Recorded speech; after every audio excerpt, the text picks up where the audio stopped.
Bismillahirrahmanirrahim. Assalamualaikum warahmatullahi wabarakatuh. Salam sejahtera untuk kita semua. Shalom.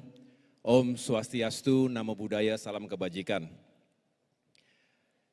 Yang saya hormati dan banggakan, Bapak-bapak para Menteri Koordinator, Bapak Ibu para Menteri, Wakil Menteri Kabinet Merah Putih. Tentu saya juga ingin menyapa para Kepala Badan, para Gubernur, para Bupati dan Wali Kota beserta segenap jajaran Forkopimda, baik di tingkat provinsi maupun kabupaten kota, jajaran TNI, Polri, Kejaksaan, dan semua yang telah hadir pada acara Rakornas hari ini. Saya tentu mengucapkan terima kasih kepada Bapak Mendagri dan panitia yang telah memberikan kesempatan kepada kami untuk bisa menyampaikan beberapa hal sekaligus memperkenalkan diri. Kementerian Koordinator Bidang Infrastruktur dan Pembangunan Kewilayahan ini adalah sebuah Kemenko yang baru. Dan ini untuk pertama kali dalam sejarah ada nomenklatur seperti ini, membuktikan urgensi sekaligus keseriusan dari Bapak Presiden Prabowo Subianto untuk bisa meningkatkan kinerja pembangunan infrastruktur di seluruh tanah air. Semangatnya adalah dengan infrastruktur kita bisa mencapai kemajuan, kemakmuran, dan kesejahteraan bersama. Untuk itu, sesuai dengan peraturan Presiden nomor 139 tahun 2024, Kemenko Infrastruktur dan Pembangunan Kewilayahan ini membawahi 5 kementerian teknis yang sangat berkaitan satu sama lain. Yang pertama adalah Kementerian Agraria dan Tata Ruang, sekaligus Badan Pertanahan Nasional. Di sini menterinya Pak Nusron Wahid, boleh berdiri Pak Nusron. Menteri ATR sekaligus Kepala BPN. Yang kedua adalah Kementerian Pekerjaan Umum, yang dulu sebetulnya nomenklaturnya adalah PUPR, yang kali ini dipisah antara pekerjaan umum dengan perumahan rakyat. Nah, di sini Menteri Perumahan, saya ulangi, Menteri Pekerjaan Umumnya ada Pak Dodi Hanggodo.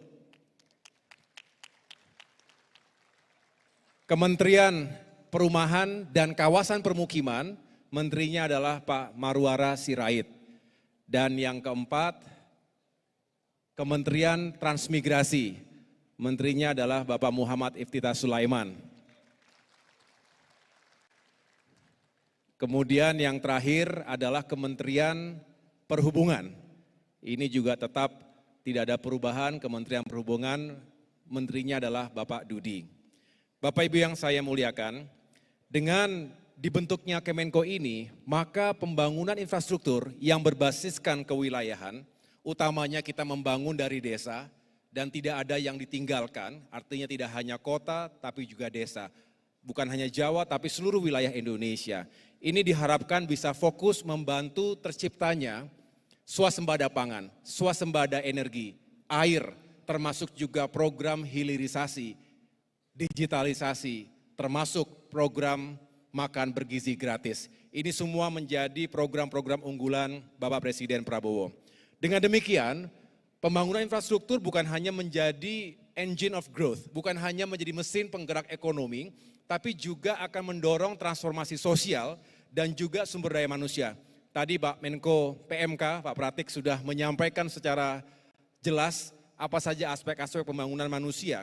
Nah, disinilah kami, Kemenko Infrastruktur, ingin juga memberikan dukungan penuh agar infrastruktur benar-benar menghadirkan dampak bagi peningkatan kualitas hidup, termasuk kualitas sumber daya manusia kita.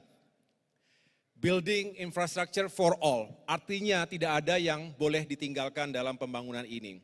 Sesuai dengan visi misi Bapak Presiden Prabowo Subianto dan juga Bapak Gibran Rakabuming Raka, tertuang dalam dokumen Astacita, utamanya Astacita nomor 2, 3, 4, 5, dan 6, ditekankan bahwa agenda pembangunan infrastruktur harus mendorong pencapaian pertumbuhan ekonomi 8% yang adil dan merata, dan tentunya ini melalui pembangunan infrastruktur dan kewilayahan yang mendorong kualitas hidup sumber daya manusia, seperti yang saya sampaikan tadi, mewujudkan sumber daya pangan, energi, dan air, serta yang tidak boleh dilupakan sebagai warga dunia yang bertanggung jawab, kita ingin juga menyukseskan Sustainable Development Goals, SDGs, dan juga komitmen kita untuk mencapai net zero emission di tahun 2060. Dengan infrastruktur yang tepat guna, kita berharap akan terjadi percepatan konektivitas antar daerah. Ini akan mengurangi cost of logistics. Biaya logistik dari satu daerah ke daerah yang lain masih cukup tinggi, terutama ke wilayah timur Indonesia. Ini juga akan tentunya berpengaruh pada mobilitas pergerakan manusia dan barang, sehingga kalau harga-harga di Papua jauh lebih mahal dibandingkan Jawa, ini tentu didasari oleh faktor cost of logistics yang masih mahal. Dengan demikian, sekali lagi kita harus memperbaiki konektivitas. Kemudian yang kedua adalah bagaimana kita meyakinkan agar pertumbuhan ekonomi 8% dapat dicapai. Apakah kemudian kondisi hari ini sudah bisa menjawab itu semua? Ataukah infrastruktur masih harus diperkuat, diperluas, dan disempurnakan? Tentu ada ruang perbaikan yang harus kita isi. Oleh karena itu, saya ingin menyampaikan dalam kesempatan yang baik ini kepada Bapak Ibu yang saya hormati, bahwa kita lakukan studi, selalu dihadapkan atau sering sekali kita dihadapkan pada trilema. Saya ulangi, trilema atau paradigma pembangunan infrastruktur yang mencakup aspek strategis dan juga aspek teknis. Trilema yang pertama terkait dengan aspek strategis, itu kita selalu dihadapkan dengan faktor capacity, utilization, dan juga sustainability. Atau kapasitas, utilitas, dan juga keberlanjutannya. Seringkali, tadi Pak Presiden juga menyampaikan, ada proyek-proyek infrastruktur yang dibangun atas dasar keinginan untuk memenuhi kebutuhan ekonomi, termasuk juga karena kapasitas infrastruktur yang sudah ada itu tidak lagi bisa diperluas. Padahal kebutuhannya lebih banyak. Dan oleh karena itu harus dibangun di tempat yang baru. Nah, tetapi seringkali mungkin perencanaannya tidak terintegrasi dengan baik, kurang matang, terutama dalam menjawab aspek konektivitas. Oleh karena itu tidak sedikit pembangunan infrastruktur yang sebetulnya bisa menjawab sisi kapasitas, tetapi tidak bisa menjawab dari sisi utilitas dan juga keberlanjutan. Akibatnya biaya yang cukup mahal itu bisa dikatakan tidak optimal dan tidak atau kurang berpengaruh secara signifikan pada pertumbuhan ekonomi dan kesejahteraan masyarakat. Tadi disampaikan ada sejumlah bandara, misalnya Kertajati, kemudian juga pelabuhan, dan lokasi-lokasi lain yang seringkali kita pertanyakan optimalisasinya. Kemudian, Bapak Ibu yang saya banggakan, tentu kita juga memahami bahwa pembangunan infrastruktur ini tidak bisa seketika, tidak ada pembangunan Roro Jonggrang. Pasti ada proses dari perencanaan, pelaksanaan hingga evaluasinya. Ini membutuhkan waktu. Oleh karena itu, mari kita mencari keseimbangan antara ketiga aspek tadi. Dengan demikian, kita berharap infrastruktur benar-benar tepat sasaran, efisien, dan sekali lagi rakyatlah yang mendapatkan manfaat yang paling utama. Selanjutnya, trilema kedua ini terkait dengan aspek teknis. Seringkali kita juga dihadapkan pada pilihan antara cost, time, dan juga quality. Artinya apakah biaya ini sesuai dengan kualitas yang diharapkan. Seringkali kita ingin cepat dan murah. Artinya kita harus berkompromi dengan waktu, dengan timeline-nya. Jika mau cepat, saya ulangi, jika mau murah dan berkualitas, maka waktu pengerjaannya lebih lama. Dan jika ingin cepat dan berkualitas, pasti anggaran atau biayanya juga lebih besar. Untuk menghadapi kedua trilema tadi, kita harus membangun pemikiran strategis yang juga kuat dan saling terhubung satu sama lain. Tema besarnya adalah kita meningkatkan konektivitas ekonomi, juga sosial, berorientasi pada kesejahteraan seluruh rakyat Indonesia. Segala sesuatunya harus dipertimbangkan dengan matang dan berimbang. Bapak Ibu sekalian, sumber pendanaan pembangunan infrastruktur berasal dari uang rakyat. Oleh karena itu tidaklah berlebihan jika Bapak Presiden tadi menekankan jangan sampai ada kebocoran. Kita harus mempertanggungjawabkan setiap rupiah untuk digunakan sebaik mungkin dan sekali lagi kita pertanggungjawabkan kepada rakyat kita. Oleh karena itu Bapak Ibu, dengan Kemenko baru ini saya ingin turun langsung mengorkestrasi segala upaya pembangunan infrastruktur yang melibatkan 5 kementerian teknis di tingkat pusat, tapi juga dengan seluruh elemen dan stakeholders lainnya, termasuk pemerintah-pemerintah daerah dan jajaran Forkopimda. Saya izin untuk menjadi bagian utuh dari itu semua, sehingga kalau nanti saya juga akan cukup sering datang ke lapangan, ingin meyakinkan bahwa semua bisa bekerja sesuai dengan dengan tujuan yang baik dan juga dalam koridor yang benar.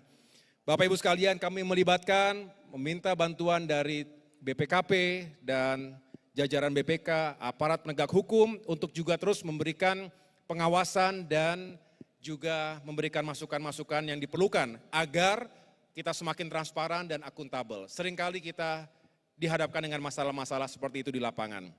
Kedepan, sinergi dan kolaborasi antar kementerian dan lembaga, baik pusat dan daerah, tentu harus kita kawal. Dan koordinasi antara pemerintah pusat dan daerah ini juga harus terus diterjemahkan dengan baik. Saya ingin memberikan contoh. Upaya pemerintah pusat untuk membangun bendungan ternyata seringkali juga tidak dilanjutkan dengan pembangunan irigasi yang memadai, primer, sekunder, tersier. Nah ini semua menjadi tanggung jawab kita semuanya untuk bisa membawa manfaat yang utama bagi sektor pertanian misalnya. Kita harus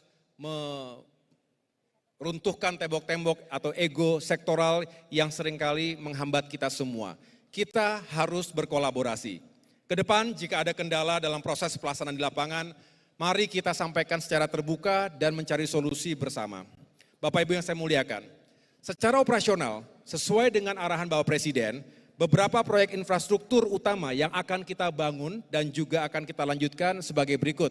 Yang pertama adalah Ibu Kota Nusantara. Jadi banyak yang bertanya bagaimana kelanjutan IKN. Tentu Bapak Presiden ingin melanjutkan pembangunan IKN, utamanya sebagai pusat pemerintahan, sehingga kita fokus menuntaskan fasilitas dan sarana untuk eksekutif, juga legislatif dan yudikatif.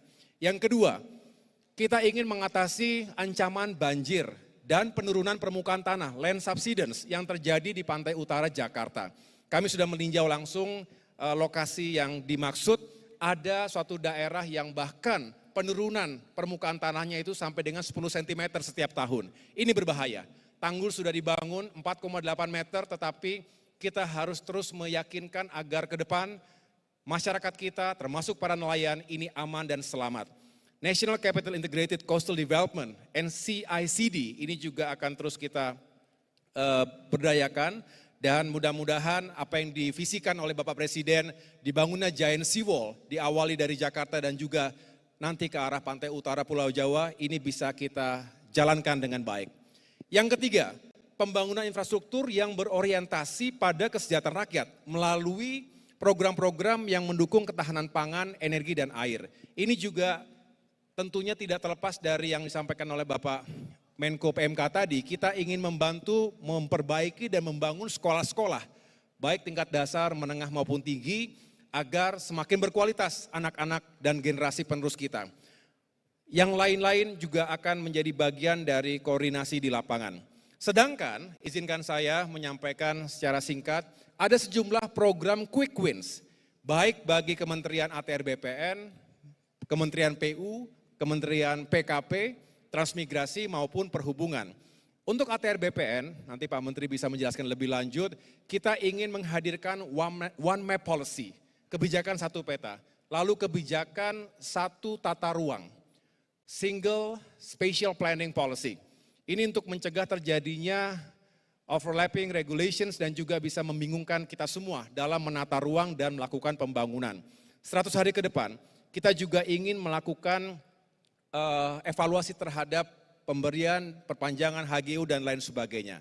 Kemudian Kementerian Pekerjaan Umum, ada beberapa quick wins, diantaranya kita ingin menuntaskan beberapa proyek bendungan, kemudian juga penyerahan 2.100 rumah bagi ex-pejuang Timor Timur, dan yang lain-lain termasuk food estate yang akan terus dibangun dan dikembangkan di berbagai daerah. Selebihnya peresmian objek-objek di IKN juga akan dilanjutkan. Untuk Kementerian Perumahan dan Kawasan Permukiman, kita akan terus melakukan berbagai upaya untuk meyakinkan program unggulan pembangunan 3 juta rumah di seluruh Indonesia ini bisa dilakukan. Tentu berurusan dengan lahan, berurusan dengan harga material, dan juga berurusan dengan koordinasi di lapangan. Dan yang keempat, Kementerian Transmigrasi, kita juga akan fokus pada revitalisasi daerah-daerah transmigrasi yang ada di Indonesia. Dan yang terakhir, untuk Kementerian Perhubungan, kita ingin memperkuat beberapa bandara, kemudian juga terminal dan regulasi-regulasi yang bisa mempermudah masyarakat dalam transportasi di darat, laut maupun udara. Demikian Bapak Ibu sekalian yang dapat saya sampaikan. Terima kasih atas perhatiannya, mohon dukungannya, dan marilah kita bersinergi dan berkolaborasi. Infrastruktur memang bukan segala-galanya, tetapi tanpa pembangunan infrastruktur yang tepat sasaran, maka kita sulit untuk mencapai kemajuan, keadilan, dan kesejahteraan untuk semua. Terima kasih, sukses untuk semuanya. Wassalamualaikum warahmatullahi wabarakatuh. Waalaikumsalam warahmatullahi wabarakatuh. Terima kasih Bapak Menko Bidang Infrastruktur dan Pembangunan Wilayah Bapak Agus Harimurti.